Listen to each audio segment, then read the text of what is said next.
Force tired. The Force is what gives the Jedi his power. Why is the Force connecting us? I am a Jedi. Always do, Jedi. We're a dyad in the Force.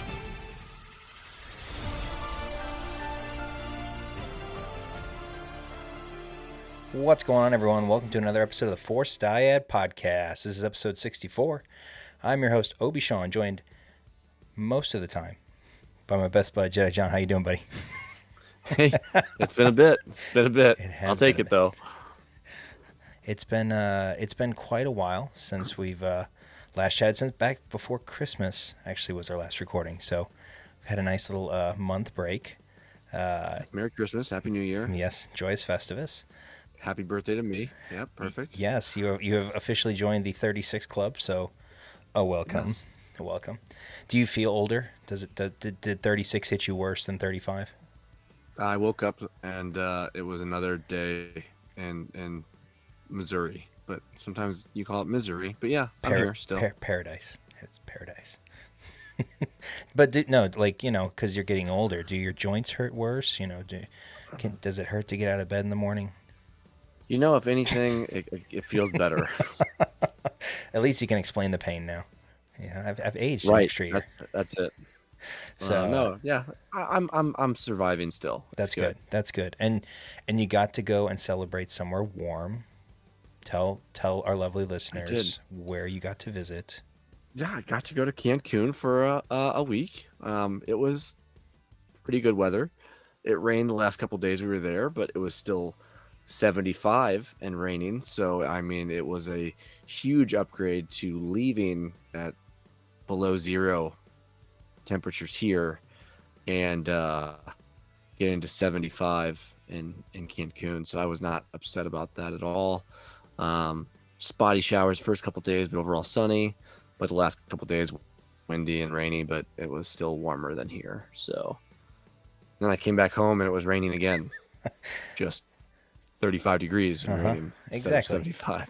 Yeah. Instead of having 6 feet of snow, we have 4 inches of rain. What was the highlight of your excursion? Did you guys get to do anything fun, or did you stick around the resort most of the time? Yeah, we didn't really venture off the resort. Cancun's a little different. We don't really venture off the resort too often with the little ones. If they were a little bigger, we might do it. But since they're so young, we tend to stay around the resort. But they had slides and stuff there, like water park slides. So my son really enjoyed those. Went down those a bunch of times. Couldn't get his hair wet because typical dad style. The day before we left for the trip, while we were packing, he was chasing the dogs, slipped, fell, hit a corner. 3 staples later, can't go underwater for a week, conveniently, while we're gone.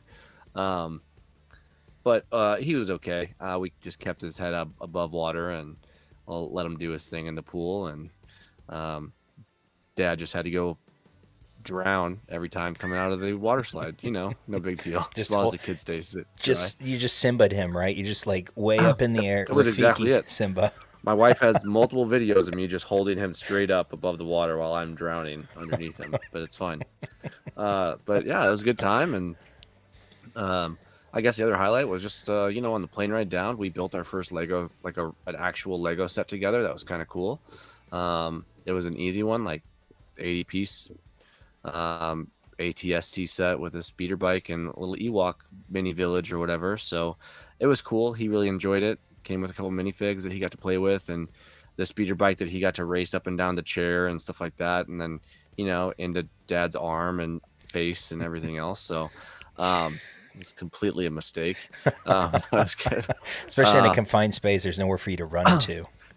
Right. But overall, he loved it, and it gave him something to do for. I probably stretched it into about an hour on the plane for 87 pieces. Impressive. Just because I let him. Well, I tried to let him do a lot of the pieces, until he got frustrated and had me push him down. But he also turned 3 while we were on the trip, so that was cool. Not too much like special stuff going on, but like saying happy birthday to him, normal stuff, like the dinner, stuff like that. Did he get any special, I was going to ask, did he get any special birthday treats Did he get to gorge nothing. on ice cream or what sopapilla? I mean, fried ice cream. that happened every day. Ice cream happened every day, Sean. I don't know what to tell you. There's a shop, and as soon as he found out there was ice cream there, it was ice cream for breakfast if he wanted it, you know. We said no to that, obviously, but it was always an option for him. We'd be like, oh, we're going to breakfast. Ice cream? No, not ice cream. We're going to breakfast. So I mean, you can have yeah.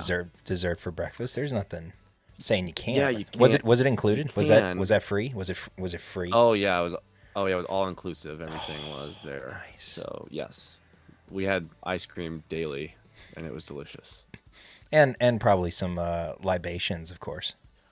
There was numerous libations had by myself. Poolside with a margarita. I mean, nothing gets Just a few. doesn't get much better than that. Just a few. We did have a walkout to a pool, which was cool, but if we swam in that pool, we were also furthest from the bar, basically. So convenient, but also inconvenient. Of course. We made it work, though. I just ordered extra stuff to the room. It's no big deal. NBD. Shucks. NBD. Free room service? Yes, please. Yeah, free room service. I will take 6 Coronas or 6 Modelos for me that week. It's fine. Whatever day I was feeling. Just bring me 6 limes. I'll take the whole lime. Just bring the whole Yeah, lime. just give me the lime pre-cut. I'll figure it out from there. That's awesome. That sounds like a fun trip. That was a good time. Yeah, I mean, it was overall enjoyable. Lots of swimming, lots of sun, lots of sand castles. My son will be the first one to tell you that they were ruined by the water ruined some sandcastles, as it does still. That's unfortunate. It was I was in the middle of building Vader's castle, and it just destroyed. I haven't built a moat for it to survive, and it was too much. The water was too much. It's a shame. Too late in the day, high tide. Oh yeah, that'll get you. That'll get you. Yeah. And then you get those rogue waves, every now and then you think you're far enough, and then you get the one that just tumbles, 10 feet on shore, and you're just like, yep, it's gone, and you can't do anything about it. Yeah, good time overall. Good.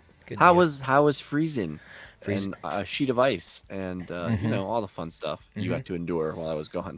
Yeah. So yeah, in the week that you were away, we've gone through like two seasons, I guess, because now it's like you said, it's rainy and it's kind of like cool. So I don't know, call that early spring. We survived. I mean, we're hardy Midwesterners, right? I didn't break out the heavy jacket, even though they were closing schools. Even the colleges, like they closed Lindenwood for wind chill. Yeah, and I'm like, I don't know. It wasn't that bad. It was maybe -15 wind chill, maybe -20 tops. And for all of our listeners to know. No. I'll explain why this is okay. So I went to school in Minnesota, right? I'm from here, from St. Louis. I went to school in Minnesota.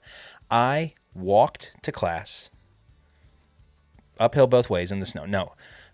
With shorts on. I actually did a few times. In 40 below wind chills, okay? I had my face wrapped up, and I had my neck gaiter and everything, and you did it, right? And granted, I guess this was, it's a while ago, 17 years ago. Oh my, 18 years. God, that oh hurts. My gosh, yes. My freshman year was really cold. Sophomore year was pretty cold too, but that was 16, 17. Golly, that's terrible. Anyways, now as I have a midlife crisis, graduates now that are yeah. I have an entire. I actually said that the other day. I have an entire school ages worth of time between current, now 2024, high school graduates, and when I graduated high school. Yeah, including college. So as I snort into my microphone, so that was cool. But yeah, so the whole, and I understand they got remote learning and stuff now, but I was talking with Chris last night at bowling. I said, the fact that they can shut down school, have a snow day, whether it's cold or ice, because it was pretty icy on Monday, but the kids don't get the snow day anymore. Like, that is just robbing children of their childhood. Like, that was something we looked forward to as children, right? Like, you wake up in the morning, you watch the scroll across the bottom. There was none of these texts or anything, right? Of course. And you waited to see if your school was canceled. And then when it was, you were elated and you didn't go back to bed and it was 5:30 and your parents hated it. And then nothing actually happened, right? It didn't snow, right? But they called off anyways because the threat of snow was too great. And then you played outside with your friends and it was awesome. You didn't have to worry about school. And then you made it up in the summer. Big whoop. And now, none of that. And they are robbing the children of their childhood. And I The will only thing I not can say stand for about it. it is, well, what will be convenient one day is when we want to take vacations, and it'll be like when schools get out, they're getting out. There's no risk of snow days carrying it over. Like, schools will get out the same day, like as scheduled, because they'll have remote learning on days that would be snow days. No. So, see, that's the thing. You just take your kid out of school whenever you want and take them on vacations. That's what I'm doing. Well, at the end of the year, though, come on. At the end of the year, it's like finals, and you have to worry about other stuff. So, in middle school, but up to elementary, I don't travel in the summer. I don't do that. I'm too hot. It's too hot.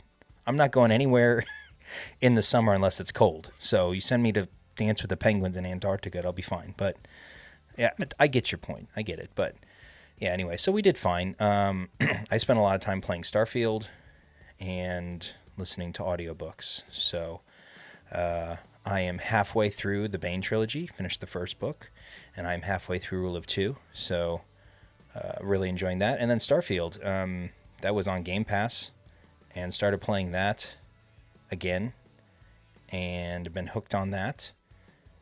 I probably put 35 or 40 hours into the game, and I think I'm finally just at the point now where I'm learning what the game is actually about. So, and the side quests are way more fun than the main quest, so I just do that, get distracted there, and so, yeah. So, stayed inside, stayed warm, survived the winter. That's what you do. Smart. That's what you do. Smart. So, but since we last talked, there's been a lot of Star Wars news and notes, and so I figured it'd be a good time to talk about some of that tonight. And we actually just got, the Bad Batch trailer 2 days ago, which was, well, we're gonna watch it and then together, even though you said you watched it for the first time today, and then we'll talk about that. But first, a couple weeks ago now, we got the news that we are going to be getting a separate Mandalorian and Grogu film. This is independent of the Dave Filoni movie, which is slated to be worked on.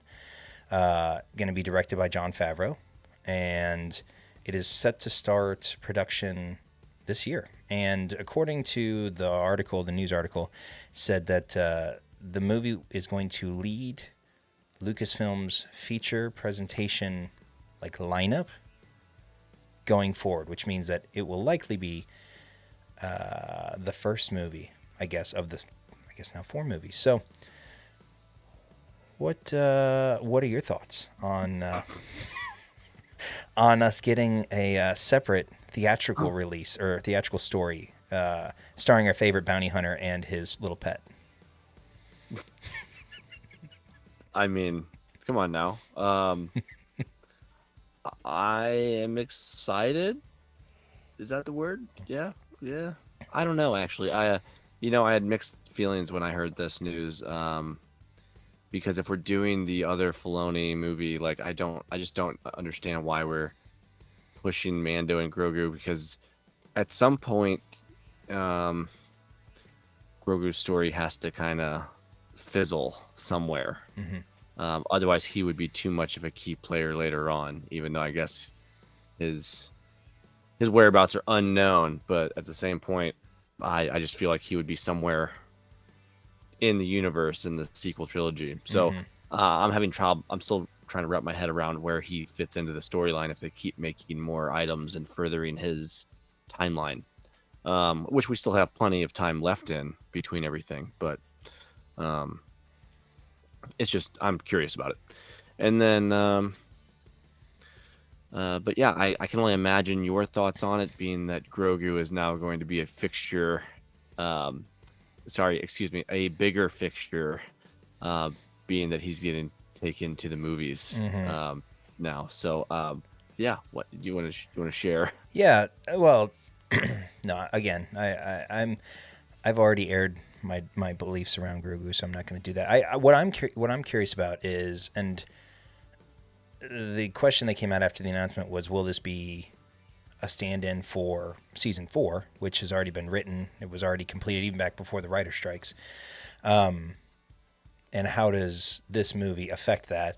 And I think I've seen some things trickle out over the last couple weeks about how it's not meant to replace season 4.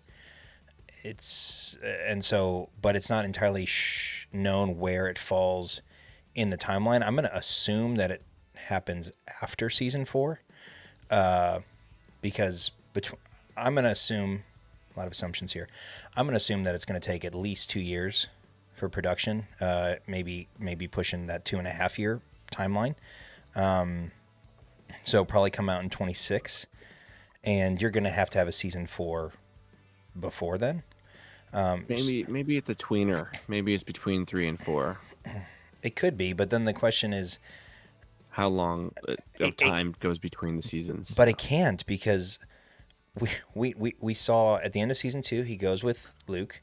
We see in the Book of Boba Fett he comes back, right? And so, they link back up, right? And the time between that, it's not that great. And they have to be together, right? And then from Book of Boba Fett to season 3, I guess maybe they could tell some time in there, but I don't think so, because they've got the new ship and everything like that. And so they get to the end, they're sitting on their homestead. They're going to be homesteaders now, and so if you try and shove it in between, I guess you could shove it in between 3 and 4. It just doesn't make sense, because then it'll steal from the movie, because you will know, again, unless they postpone season 4 for 3 years, which again I don't think they're going to do. Then if you have it in between, then the TV show will ruin any sort of suspense that happens in the film, because they have to be okay. So plot armor, they will have the infinite plot armor, and so it just won't be a fun movie. So either they have to do it after season 4, set it after season 4, or they have to just scrap season 4 entirely. Which, if they choose to do that, that's okay, because I don't know about you, but I actually was okay with how season 3 ended, and that just be it for them, as far as that arc, if you will. And so if they want to explore things with the mythosaur, or having to use the mythosaur to unite, or I just want to see one. I want to see one ride. Come on, we got to get one. You can't give us a mythosaur underwater and not show it in its full form at all. Right. And I think if they chose to go that way, then you could tie that into how they defeat whomever the enemy is, whomever the villain is in that film, because I guess they could use somebody like Thrawn. I just don't know that they would want to use that there. I think they're going to save that for Filoni's movie and Ahsoka 2, season 2 and everything like that, which was just covertly thrown into that news bulletin, oh hey, yeah, we're starting production on or pre-production on Ahsoka season 2, which we can talk about that here in a second. But yeah, so I'm honestly excited for more Star Wars films. I have missed Star Wars in the theaters. The last actual new movie I went and saw in the theaters was Rise of Skywalker. I know I need to go see other movies, but so I just want more Star Wars theatrical releases. And so if this gets us one, because everything they've announced since the Rise of Skywalker, back in 2018 has been shelved. Yeah. So just give me something, make it good, make it good, but I want a movie. And so if it's Mando and Grogu, cool. I don't have a problem with that. So you'll deal. I will deal. So it'll be interesting what comes out of that here over the next year as pre-production starts to ramp up. So, and again, with Ahsoka, that news bulletin, Ahsoka Season 2 was officially confirmed, which I think most of us assumed had to happen. The big question is going to be, well, one, how do they get off the planet or, out of that galaxy? But as far as casting is concerned, what are they going to do with Balin? No news has come out about that, as far as recasting or anything like that. It's too early to do that. But is there anything you would most like to see in an Ahsoka Season 2? Early stage, of course. I think it's kind of going to already set us up, right? Like, I think most of it's going to be opposite of... So it's tough because the Filoni movie is coming, right? So we already know that's happening also.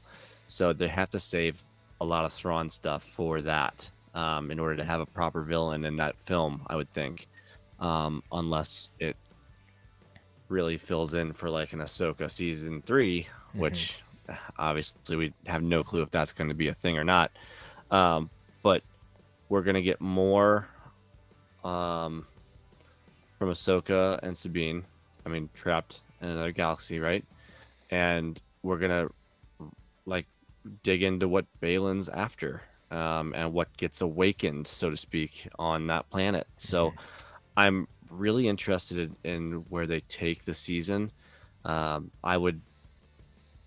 my opinion, they're going to stray away from the main galaxy and focus in on what Ahsoka and Balin are doing on that planet, because I still think at some point they're going to have to work together to get back, because currently they're all stranded. Right. So, but yeah, it's going to be intense. It's going to be an intense season of some suspenseful pieces, and then we're going to learn a lot more about, I think, how powerful Ahsoka truly is.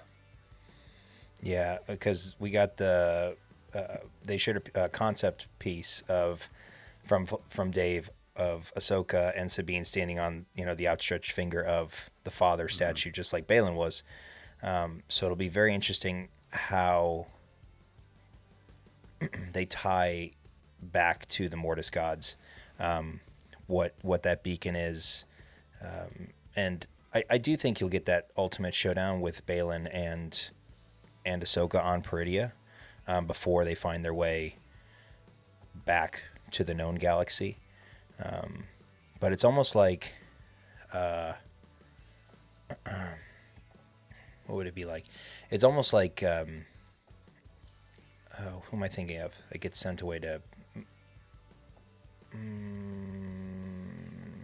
Sent away to where? Well, not even like sent away, but like they do their training away. Like they get sent into like, not exile. Exile is not the right word, but they like take a sabbatical to go train. I feel like this is Ahsoka's, like, where she's gonna kind of realize not her full potential, I guess, or like the rest of her potential, and with Anakin being there to support her right now in his true sort of Force ghost form, like you're gonna get that.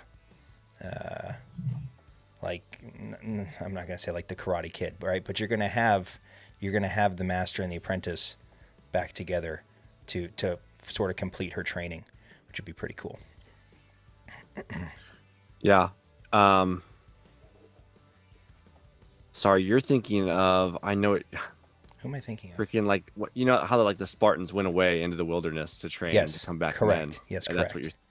Yeah, I just can't think of the name. I of thought it. there was a Jedi that did that too, but maybe I'm wrong. I don't doubt it. I mean, in Obi-Wan's exile or his time away, right? He figures things out, right? But it's not really the same thing. But anyways, yeah, season 2 will be, of course, very exciting, especially with how well season 1, or with what season 1 gave it to build off of. So,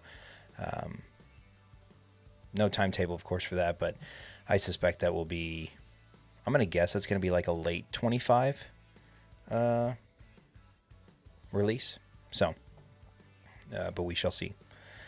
The other thing that came out of it, because again, the announcement of this movie, it was assumed that the Daisy Ridley Rey film would be kind of that first of the 3. Actually, I think it was said that it would be the first one to come out. Yeah. But that has been delayed a little bit. I guess there's been some Ryder got canned. Yeah, some script issues. See ya. But there was Go figure they canned a Ryder. Yeah. Well, and again, and huge rumor flying around right now that they were canning the director for whatever quotes that she had previously, and that's not true. No. For all of you out there, if anyone listens, people listen. If anyone listening to us, if there's one person I wish you could just never click on anything they do, is Mike Zero on YouTube. If you find his videos, he posts like 10 a day, just instantly block, because he has no credibility in the Star Wars universe. No. He just takes one sentence out of one paragraph out of one article and blows it into some conspiracy theory, but he posts 10 things a day. So if you go down one rabbit hole for him, you'll get sucked into 20, and you might actually start believing it, which is, again, ridiculous. Mm-hmm. So please don't go down that path, and just block him, period. Just don't even listen to any of his videos. It's your public service. And it's super annoying. It sounds like an AI dude talking. Oh, jeez. I've actually never watched one of his videos, but I never will either. Now that you've heard me say it, it's going to suggest it on YouTube probably for you, so good luck. I don't think my phone was listening there, so thankfully. It's always listening. But the problem there was to that end, there was swirling rumors about how the movie was getting canned or shelved indefinitely, which was not true. But everybody picked it up and everybody started spouting it off on social media, and everyone about that. Everyone is so quick to try and be the one to scoop something, but nobody thinks, again, not that there's any sort of harmful ramifications for it, but it's just the disinformation that swirls around social media about everything, but focusing on Star Wars here now is ridiculous. And so just remember, to tie a bow on your point, if you see something online, more often than not, it's probably not true, especially if it's sensationalized, right? If it's some absurd thing like Kathleen Kennedy getting fired, or Shameen getting fired. Yeah, no, that's not happening. Stop believing the clickbaits. Stop believing the sources. Just stop. So anyways, friendly PSA there. They do get those clicks though. Oh yeah, and they get the ad revenue, and that's the whole reason we talk about the chat bros all the time. That's not our shtick. We don't chat bro for clicks. So, but there are people who do. I could name Kathleen Kennedy 50 times during this episode if I wanted to, so everyone would know that I hashtag Kathleen Kennedy and Lucasfilm and Disney and Bob Iger. Ooh, and Bob Iger. I could just go down the list for clickbaity names to hit an algorithm, but I do not care. 100%. 100%. So there was a lot of good movie / TV show news, at least tied to that Mando announcement. But the big thing this week is the Bad Batch Season 3 final season trailer dropped on Monday. And I don't know that I knew. I don't know if that was a known thing that was coming, or if they just were like, here you go, because it came out of nowhere. I was not expecting that, and holy crap, it is a ride. Do you want to watch it? You want to play it real quick, and then we talk about it afterwards? Let's watch. Let's watch. All right, let's do this.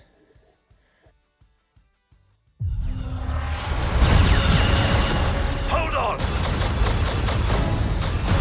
We've got troopers up top. We're running out of road! Not exactly a stealth exit, boys. Let's move!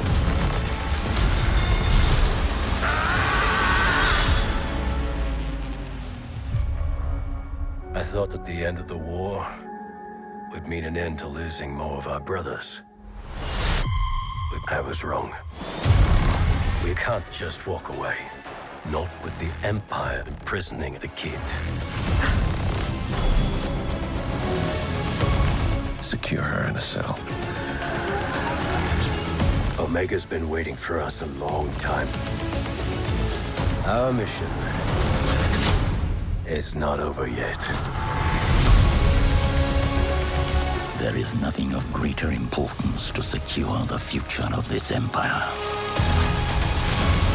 Whatever is needed to accomplish this goal, you will have it.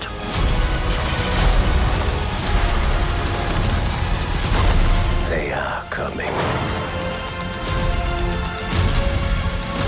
For all of you.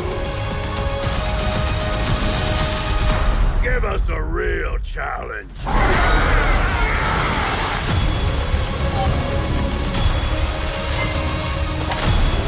Everyone, down! We're not big on following orders. I wasn't planning on killing you, but you're making it very tempting.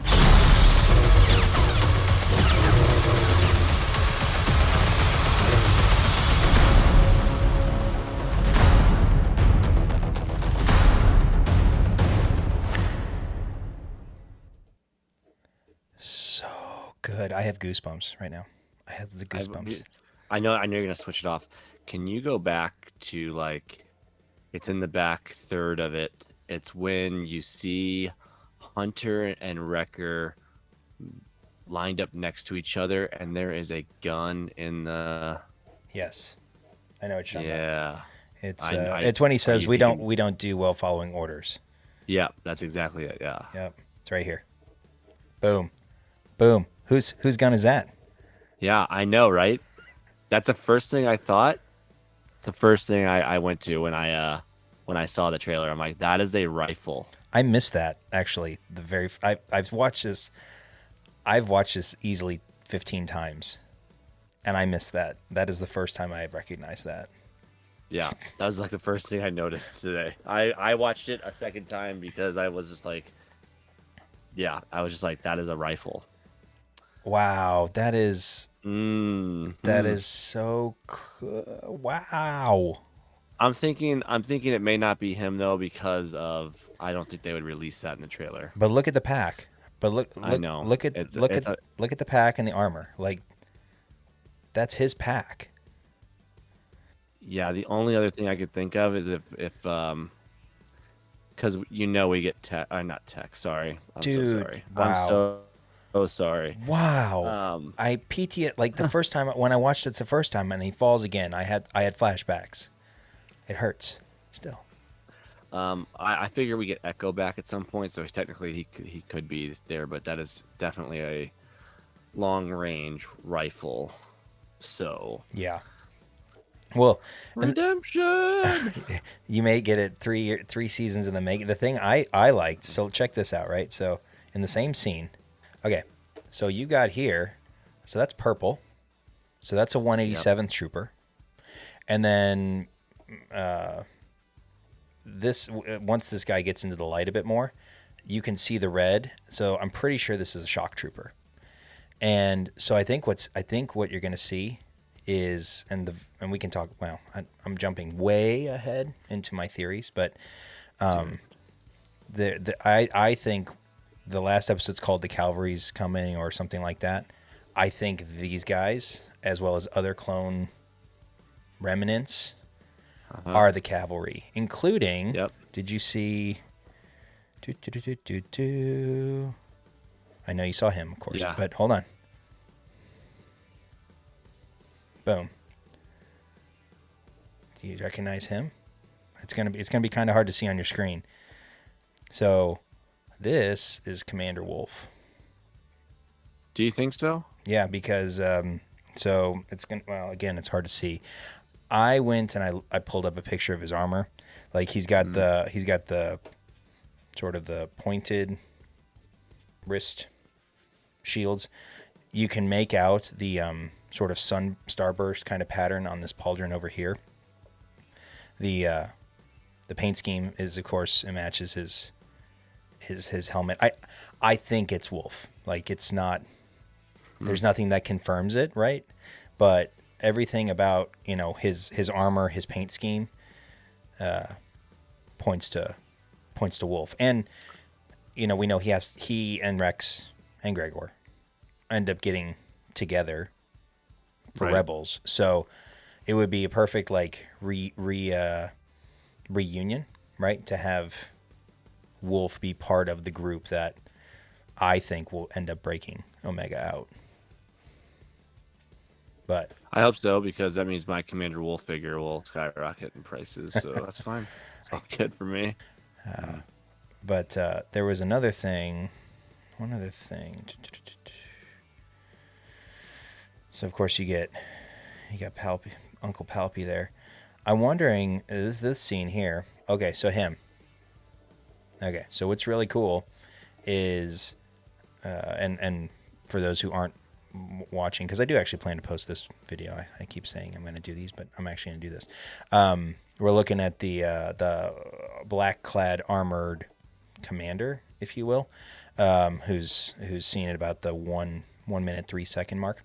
Later in the trailer, when you get the guy saying he's coming for all of you, it's the captions CX1, and we saw last season Clone X, who was that assassin who was sent to take out the clones who were pushing, working with the senator and everything like that. But that clone guy was taken care of. So I'm wondering if he's the upgrade, because that armor is identical to the armor that Clone X wears, except for the fact that it has this rangefinder on it now. The old one didn't have. The one from last season did not have that. Yeah, that's so he can tell the power level of his opponent, right? over 9,000. I think so. It's a scouter. So we get the Bad Batch trailer. Oh, geez, I just completely glazed over at the biggest freaking thing. Oh, I just assumed we haven't reached it yet. No, we haven't. But watching when the where's it at? Is it here? You get the Bad Batch theme. Oh yeah. Oh God, it's so good. Where's it at? Here it is. I'm gonna play. Because every mission they go on, it's going to be trouble. Well, sure. Oops.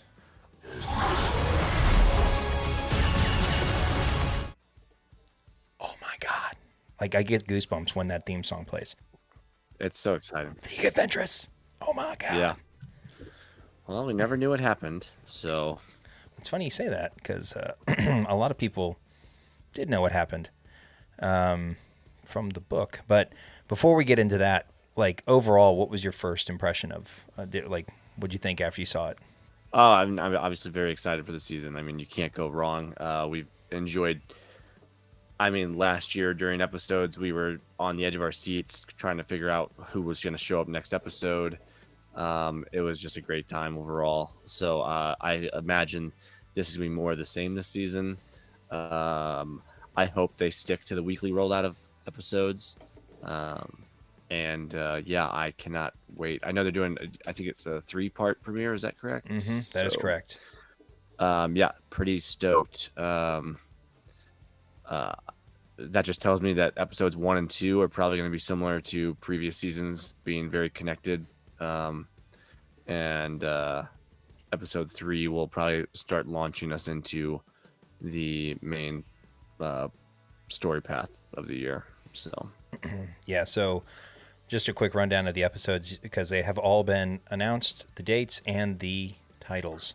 So the 21st, you get the 3-episode drop with episode 1, Confined, episode 2, Paths Unknown, and episode 3, Shadows of Tantus. February 28th, episode 4 is A Different Approach. March 6th, episode 5, The Return. March 13th, you get a 2-episode drop called Infiltration and Extraction. I wonder who they're extracting. there you go. March 20th, you got episode 8, Bad Territory. Episode 9, March 27th, is The Harbinger, the bringer of something. That's not good. Episode 10 and 11 both drop April 3rd. You've got Identity Crisis and Point of No Return. April 10th is Juggernaut, episode 12. April 17th is episode 13, Into the Breach, which sounds like is a Halo level, I'm pretty sure. Once more Under the Breach, which is awesome. April 24th, episode 14, Flash Strike, and the final episode of the series will be May 1st, episode 15, The Cavalry Has Arrived. So,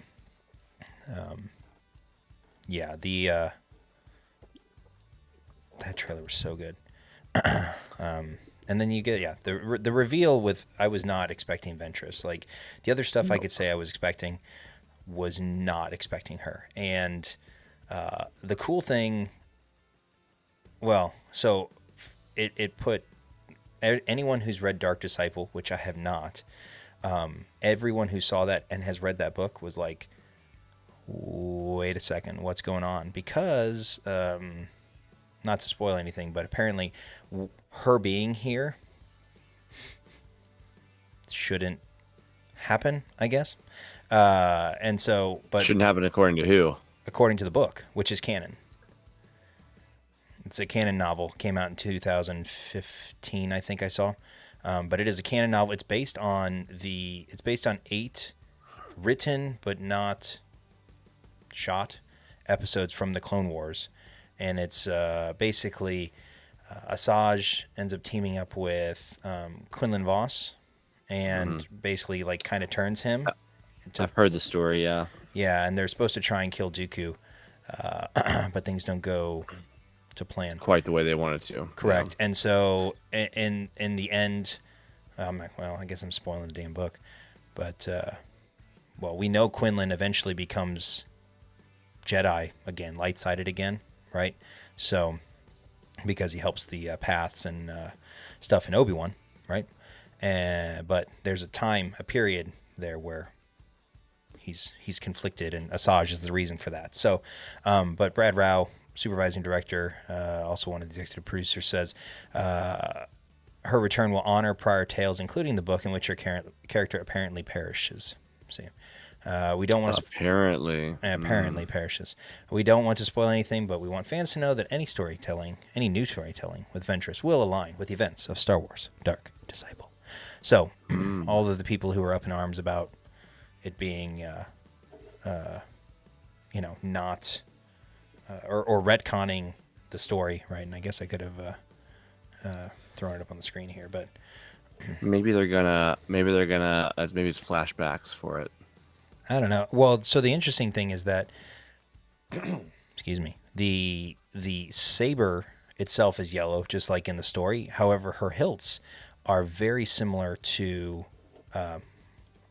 or they're not similar to, they are identical to her Clone Wars, hilts. Oops. Well, I was going to try and get that. There it is. So it's got the curve to it. So they're her Clone Wars hilts. Whereas in Dark Disciple, she has a more straight hilt, similar to most Jedi. Could be a flashback. So could be a flashback. Perhaps it'd be interesting if we got a flashback of something, some event. Mm-hmm. And yeah, because it's implied. Because she could be talking. Exactly. It's implied in the trailer. They're talking to the clones, but it may not be the clones she's talking to. Exactly, and it's could be Quinlan. Well, the blaster bolts would suggest otherwise, because they are blue. But you're right. The way it's shot, it's meant to imply that she is talking to the Bad Batch. However, I suspect she isn't, and it would be interesting if they aren't flashbacks. If they're somehow in this time, right? That she's not going to have any love lost for the Empire, so there's no reason that she couldn't assist the Batch in their mission. It would be interesting because I don't know why are Cat and Fennec back? Like, Omega's caught. There's why do you need bounty hunters unless someone's paying them to help? Well, but I guess they could be. The Emperor could be. The Emperor, like already said, whatever you need, it will be done. Like true. Yeah, that's true. Funding also. Funding the bounties could be his way of making sure it gets done. True. Although it'd be interesting if you get the confrontation between Fennec and Cat again. Like Fennec's there to be pro Bad Batch, and Cad's there to be hunting them down. So, but regardless, we got less than a month now till those first 3 episodes drop, and yeah, it's gonna be a lot of fun. The question I have, there's many questions, but the ultimate question is, how will it end? Like, are we going to get, like, everyone gets annihilated and that's it. But like Rogue One style. But like Mount Tantus gets obliterated, or do we get a rescue and an escape, and then they can exist elsewhere? But then the question is, well, where are they later on? I guess that doesn't have to be explained, but I mean, we still don't know anything about Omega. Really, I just don't think we're gonna get a happily ever after. That's not what this series is about. I don't think. Right. I think it's the opportunity, or not opportunity, but I think what will happen is you'll have one or more of the remaining members sacrificing themselves to save her. So, but Crosshair's redemption done. Sign him up. I hope you get what you want, because I didn't get what I wanted with Tech not dying. So I hope one of us gets what we want out of the show. We didn't see him die. Don't do that, because I've heard other people be like, maybe this new clone, where is it? The guy, CTX1 or CX1, not CTX1, CX1. Maybe is Tech. Maybe it's Tech. I'm like, don't you dare, don't you do that. That'd be rude. That would be rude if they picked up his body and were like, you know what we can do with this guy? Yeah. But again, I think implied that he is this CX1 guy who is seen talking, saying that they're coming for you all, basically. So basically, all of the old clones are being hunted down, right? So specifically the Bad Batch, but yeah, that was a nice treat on a Monday, on an icy Monday. On an icy Monday for you guys, yeah. So, anything else you want to talk about as far as the Bad Batch trailer before we close with our mini toy segment? Nope, very excited though. Indeed. So it's a month away. Less than a month. It is less than a month. And yeah, because it's the 24th now. Yeah, so less than 30 days away, which will be exciting. So the last segment for tonight will be we haven't done one of these in a while, is a toy segment. And John, you've got some new. I'm gonna click over to the screen here and then throw it up for all to see. Getting used to these controls here. So tell the lovely listeners at home what you want to chat about tonight. Yeah, so Hasbro had their fan stream, which is what they do when they are announcing new figures for the Star Wars, well, multiple lines, but specifically this one was the Star Wars fan stream, and they announced all kinds of stuff for the Black Series and the Vintage Collection. In some cases, much to the dismay of fans, but we'll just start off with the first one on screen. So Sabine and Chop with some Lothcats. This actually completes the Rebels set for the Vintage Collection finally. So cool that they're doing them. They did them together. It will also pair if you bought into the Phantom, the Ghost set with Phantom from HasLab earlier this year. If you want an extra set of figures just to hang out on the ship and not open your exclusive card backs, you can do that. As these will have a little different paint apps than the ones that are from the HasLab set, because they'll be from the final season. Versus this one looks like it's more season, probably 3 and 4 armor for Sabine. Gotcha. The next one is one of the ones that we'll just call it a complaint. So it's Axe Woves. Now we already have an Axe Woves figure. His armor is a little bit different in this one. He's considered a privateer. This is also, you could almost consider this a repack. So people are not super excited about him overall, but different color armor. It's more about the mold not being that different, I think, is the biggest complaint. Face does look a lot better on this figure, but again, it's almost a repack figure in a lot of people's eyes. The next one is just Mandalorian. It's a spare Mandalorian basically. This one's considered a fleet commander.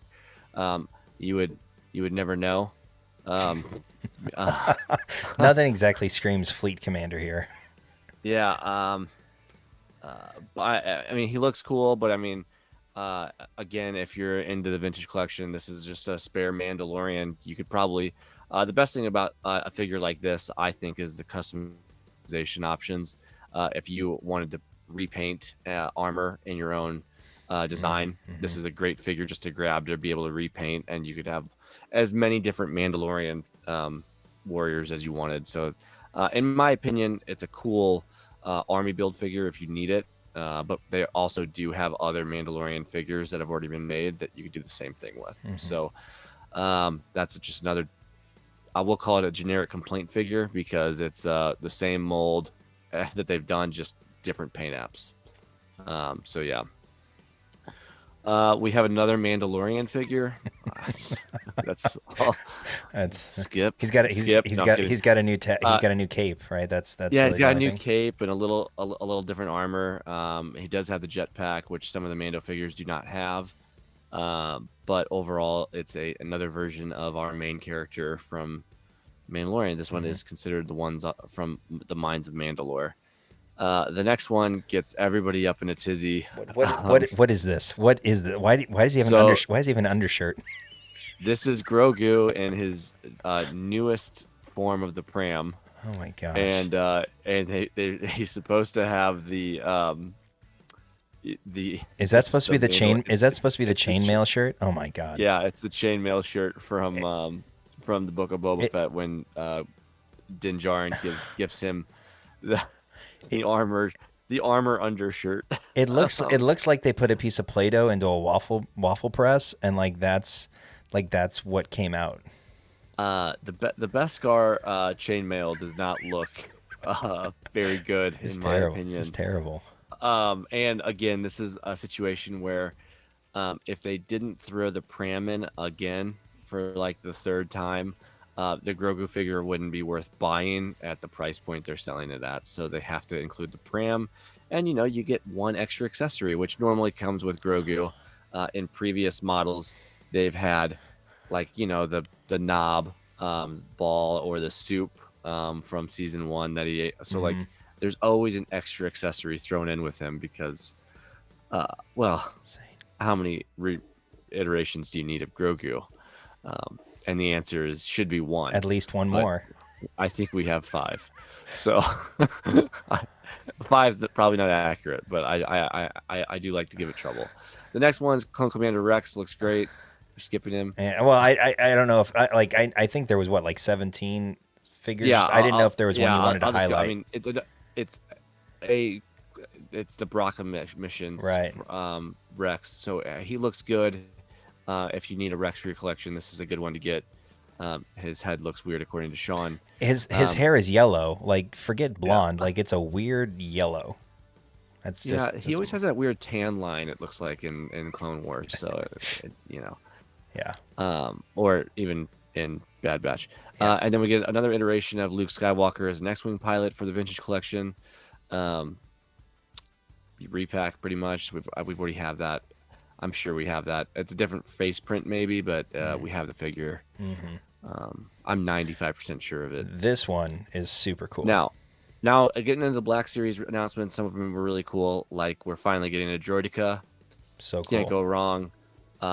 We've been asking for a Droideka since we started getting any kind of droid figures. In the last year, we've also added in like the Super Battle Droid and stuff. So this kind of completes the droid army, so to speak, for us for the most part from the prequel movies. As we have the B1, a couple of iterations of B1 colors, and along with like different type troopers from video games. From the droid aspect, we already have a Magna Guard. We already have, like I said, B1 battle droid. Or sorry. Do you have a B2? Is there a B2 Super Battle B2, droid? B2, Okay. Yeah, Super Battle Droid. Sorry. We already have the B2, and so the Droideka just finally kind of rounds it out for the Black Series. Like I was telling Sean pre-show, if they would just give us a Newt Gunray and any other characters, not main characters from the prequel movies, I think it would go over really well. because we just don't have some characters we really need. You need the to go along with Newt. You need the character who just says they've gone up the ventilation shaft. That's yeah, the operator, the other Nemoidian. The operator Exactly. Yeah. Oh, look, another clone. Hilarious. Yeah, so this is one of those like people are just upset with. It's a Phase 1 clone trooper with a removable helmet now. Because most of the time because Hasbro needs money. Exactly. Yeah, yeah, you know what that also reminds me of is they're like make your own figure with your own face on it. But it's yeah, it's a little disappointing. People were pretty upset. We're just not getting enough new molds. It's just rehashing new molds for more money. So, yeah. Phase 1 Clone Trooper would be exciting 10 years ago. Right. This one does look really good. It's Grand Admiral Thrawn from the Ahsoka series. So you get a different likeness than the animated Thrawn, as it's not an animated show. So I think it captures the likeness of Mickelson pretty well. So the one thing to point out is it says digitally rendered images. Final product may vary. So you probably know that face will not be that face when it's actually printed in plastic. You know what's crazy about some of the face printing technology recently? It's been pretty good. Pretty good. From getting likeness. I don't have a great figure that I can just pull out.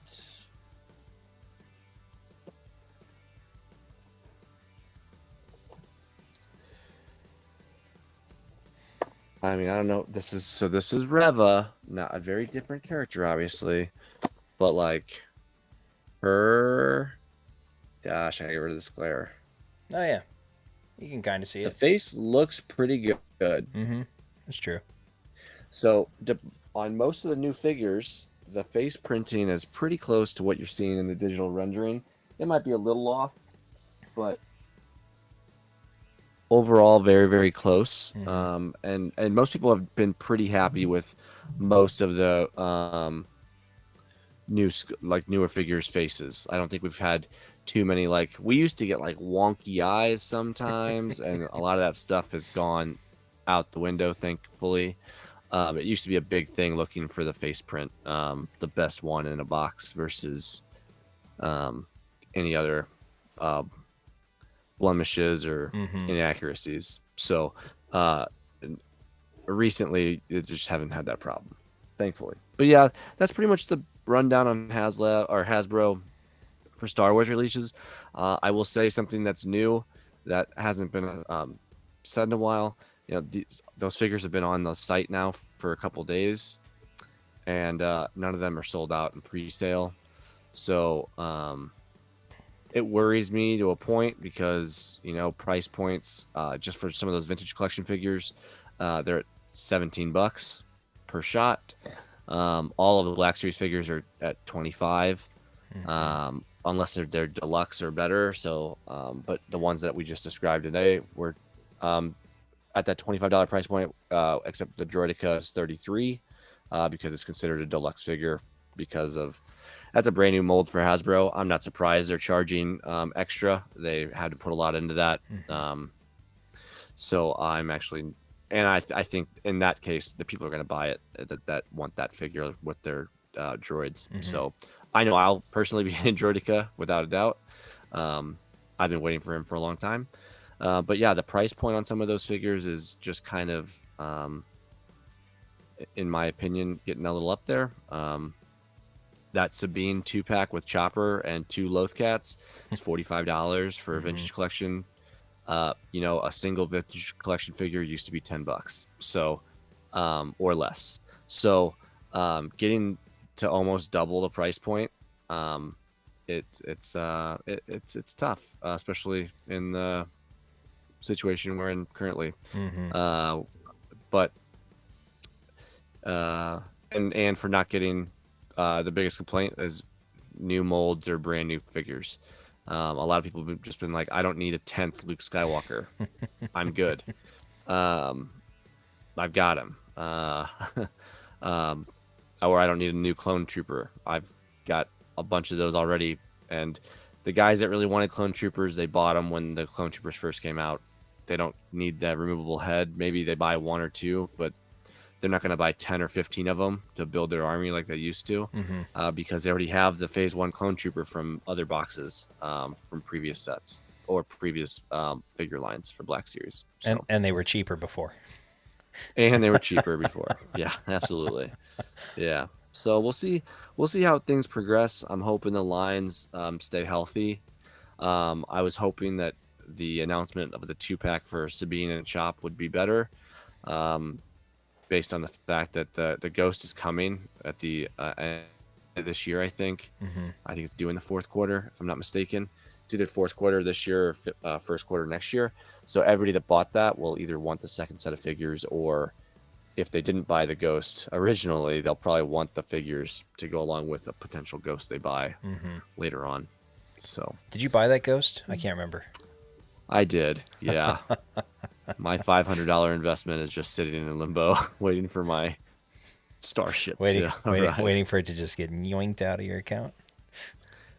Oh no, it's gone. The $500 is gone. Oh, there you go. Oh yeah, they charge you when it closes. When it closes, yeah, they charge everybody right. when it closes. That's right. Because that's their money collection for the investment. So, I just hope the dang ship doesn't get blown up at any point in time before I get the ship in hand. So, they wouldn't do that to you twice now, would they? I pray not, but you never know. You just never know. The Ghost at least has, at this point, 6 seasons of TV shows behind it, so it's unlike the Razor Crest. That's true. Freaking thing. That's true. Except that they are planning to retire the new Lego one at the end of the year, so maybe there's something coming. No. Hopefully not. Just no. Hopefully not. For the Razor Crest or for the No, for the Ghost. For the Ghost.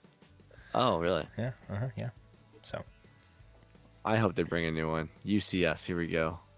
That would be awesome. Is that the segue into my little mini Lego section? I mean, it works. All right, let's do it. So, real quick Lego discussion here. There were, there are 11 new sets planned for this point at different stages. There's one kind of unannounced Phantom Menace set, but it hasn't been announced yet, I guess. But you have the first one would be the Sith Infiltrator, which is from, again, the Phantom Menace. It is the 25th anniversary this year of the Phantom Menace, which, again, you want to feel old, think about when you saw that in theaters. So, you're welcome. But yeah, the thing that got many of us into Star Wars, because it was our first Star Wars, is getting sort of a revamp this year. Some of the very first Lego sets, of course, were based on Phantom Menace. I have actually the very first Lego Star Wars Lego system set, which is the chase or the fight scene, the duel between Qui-Gon and Maul on Tatooine. So anyway, Sith Infiltrators, I think it's an early years, like a Q1 release, I think, but it's priced at $70. I'm curious if they have Captain Tanaka in that. Yeah, Panaka, not Tanaka.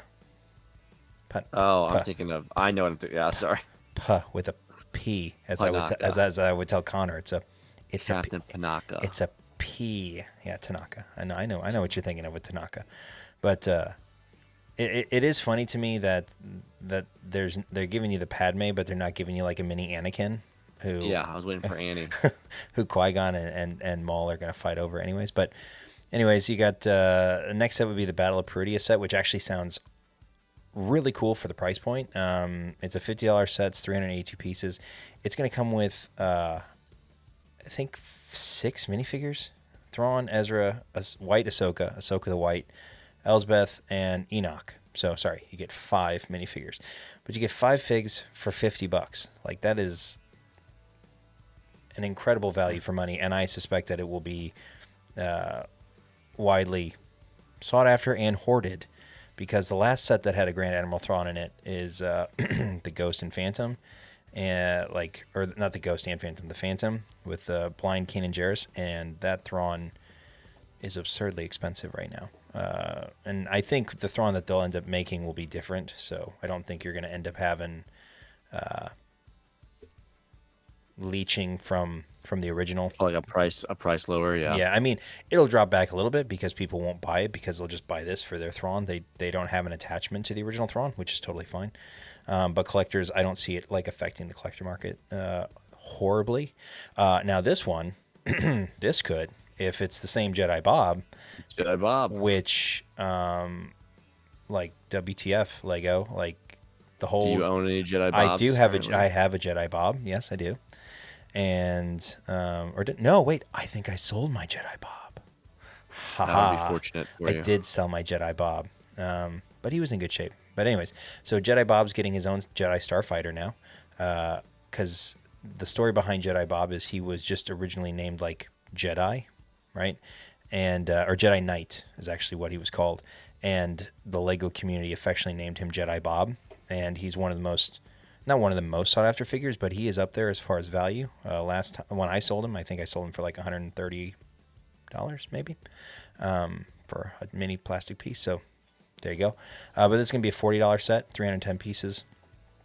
And yeah, Jedi Bob became a popular meme, as it says here in this article that I'm looking at. Next set, Dark Millennium Falcon. This one is an interesting concept, and not one that I think anyone would have expected, right? So kudos to Lego for some creativity, I suppose. But basically, it's supposed to be like a dark-sided Millennium Falcon. So it includes Evil Rey, so Forest Rey, Evil C-3PO with a black arm, Evil Chewbacca, a Gungan with a blue outfit, and one undisclosed minifig. Apparently it says the set will center around Vader, although the Vader will be based on the Star Wars Infinities comic, which is the redeemed Vader, which seems counter to what we're getting a white Vader. But that seems counter because he's supposed to be the redeemed Vader. So why would you have a Dark Millennium Falcon with a redeemed Vader? That doesn't make any sense. But regardless, it's a $169 set or $170 set, but no piece count given currently. So is that the same price point they sold the Force Awakens Millennium Falcon at? Yeah, yes. Or very similar, at least. It's 20 close. Bucks maybe. Yeah, it's close. I think the original one was $140. But yeah, so it's in the same ballpark, just 7 years of inflation to tack on. There's another set coming out that at this time is unknown. It's there's at least this article has this article really doesn't have anything about that particular set. As far as I know, they have not announced any UCS sets for this year, so that could be a placeholder for an upcoming UCS set. Again, with it being the Phantom Menace, maybe they choose to do a UCS Phantom Menace set. I don't know what they would do. Although if they came out with Anakin's Pod Racer and a UCS set, would be amazing. I would totally get that and build that. Or if they did Anakin with Sebulba. That would be cool. That would be cool. They could do a dual set. That way you can set up a race. That would be cool. Yeah. Yeah. But I mean, and Anakin's we've gotten one set I think with Anakin's Pod Racer in it, and I think that would look really cool as a UCS set. Yeah, I think that would actually look really cool as a UCS set. But next one, X-Wing TIE Fighter. This is a 1,000-piece set for $110. Kind of your Hasbro point, why do we need another X-Wing and another TIE Fighter? We just got a TIE Fighter 2 years ago. We got 2 X-Wings last year. We got a UCS X-Wing and a playset X-Wing. Why are we getting this? It's just annoying. And for $110, they're together. Yeah, exactly. And guess what? You don't pay any less, because I think if you buy the playset Starfighter, I think it's $50, and I think the TIE Fighter was $60. So guess what? That's $110. So way to go. Then there's Escape from Sarlacc Pit, which What was that? Was the one that you just skipped over? What was that? yeah, Death Star playsets. Come on, get excited. I'm for another Death Star. Yep. Although this one is a playset, although the last one was supposed to be a playset, albeit much larger. The Death Star playset's going to be an $80 set. Apparently, it's going to come with like a half dozen minifigures. Why is Cal Kestis going to be included with it? That's why I was trying to figure out why it's got to have Cal Kestis figure in there. Who comes as a bonus anniversary figure with his blue suit from Jedi Fallen Order. That makes absolutely no sense. That's dumb. That's just dumb. That's just like give us a Jedi Survivor set. Give us a Fallen Order set. Why are you just throwing? Although they're doing that with Malgus too. They're throwing Malgus into some weird Jedi fighter thing with R2. I don't know. But yeah, then there's a mini sort of Escape from Sarlacc build, Return of the Jedi for some reason. I don't know why that didn't come out last year. And then the last one, or no, I guess there's two more. But the last one that's sort of relevant is a buildable C-3PO, which is actually a cool concept considering we have two R2-D2s. It's just going to be a lot of gold. So I suspect it'll be very similar to the Chewbacca set, which terrified the masses last year. But the C-3PO set is $150 for 1,100 pieces. So it's not... I think that's actually probably in line with the Chewbacca set. So... I mean, honestly, if anything, they're charging what they are for that just because they know people need it for a collection. So correct. They probably charge more for it too if they wanted to. Yeah, it's just. But like I said, they're throwing in. They've got a. Was it ARC Trooper Jesse or was it Fives? I don't know. One of them. There's a Lego. Produced one, whereas like there have been countless customs made for the last 6-7 years, and then like I said, there's a Malgus that's randomly getting thrown in for some reason. Again, give us an Old Republic set, like that would be cool. I'd take a cheaper Darth Revan and Malgus on and have like a mini Starforge set. That would be really cool. Like that doesn't even have to be a big set. It could be a mini Starforge, and that would be cool. But instead, they're just throwing it into a Starfighter with R2-D2, and I'm like, that doesn't make any sense. So, frankly, none of these sets kind of jump out to me as being, oh my god, I gotta have it, except maybe the Path to Peridia one, or the Peridia playset, whatever they're gonna call it. But otherwise, that's really all I got as far as like Lego news is concerned. So, yeah, I do want to throw this out there real quick for everybody because I know I was complaining about some Luke Skywalker figures earlier, so I just want to reiterate that for the vintage collection guys out there. 1, 2, 3, 4, 5, 6. Oh, hold on. 6, 7, 8, 9, 10, 11, 12, 13. 14, 15, 16 different Luke Skywalkers in the vintage collection. That's hilarious. So yeah, it's I get the frustration. That's funny. Wow, that is funny. Yeah. I don't know. I just yeah. So that's kind of the end of the toy segment. Is there anything else you'd like to add this evening? I don't think so. I'm glad to be back on the show. Yes. I missed it. I missed getting time. Holidays always a hectic time for me. Plus vacations, plus everything else just in life. So I'm glad we got to carve up some time finally again. I should be freeing up my schedule here more often soon. So well, it's nice to recharge after the holidays anyways, and there hasn't been a whole lot going on anyway, so sometimes nice to get away and refresh and revitalize and, get a tan, which I notice you're conspicuously missing. So, Well, the lighting's not good right now for me. I turned it down, and it really, and my gray shirt doesn't help anything either. It doesn't do your tan justice. So, so with that, we're going to bring the episode to a close. We want to thank you all for listening. If you do enjoy the show, consider sharing and following and doing all that stuff. We do really appreciate it. But for now, we're going to make our jump to hyperspace. So, for Jedi John, no, what? See, it's been so long. I completely screwed that for up. Jedi John, I'm Obi Sean until next time. And until next time. May the Force be with you. Crushed it.